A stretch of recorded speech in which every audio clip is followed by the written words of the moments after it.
Well, week 3 of the Houck and Joseph Lawson trial is now underway. Today, it's closing arguments from the prosecution and defense, with the jury expected to begin deliberations by tomorrow.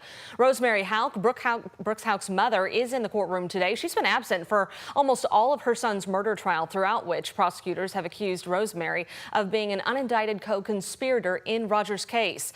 The jury was given instructions this morning on the charges they can convict the two on, whether it's murder, being an accomplice, or being complicit, which implies awareness and sometimes even facilitation. Our Alexander Goldberg is in Bowling Green with the standout moments from the trial so far.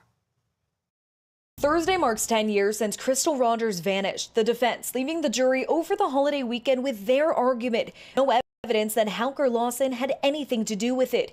Former detective and police expert Denver Butler testifies about one discovery from 2021. Investigators found a pair of women's underwear underneath a driveway in the Woodlawn Springs subdivision. That's where Houck's company has constructed several homes.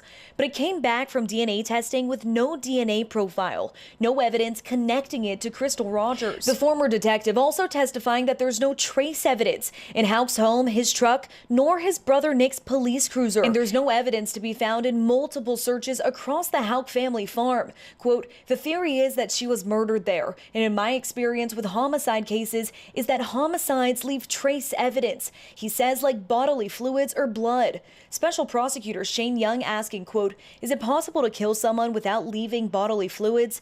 The witness answers, yes. But in the case of Crystal Rogers, quote, "I think anything is possible, but it's highly unlikely." Both defense counsels filed a motion for directed verdict, asking Judge Charles Sims to acquit the two men on trial based on lack of proof. Both motions were denied. Now the case moves to the jury to decide. In Bowling Green, Alexander Goldberg, WHAS 11 on your side. To get fully caught up in the Houck and Joseph Lawson trial, you can visit WHAS11.com, where we continue to share daily trial updates in the Crystal Rogers case.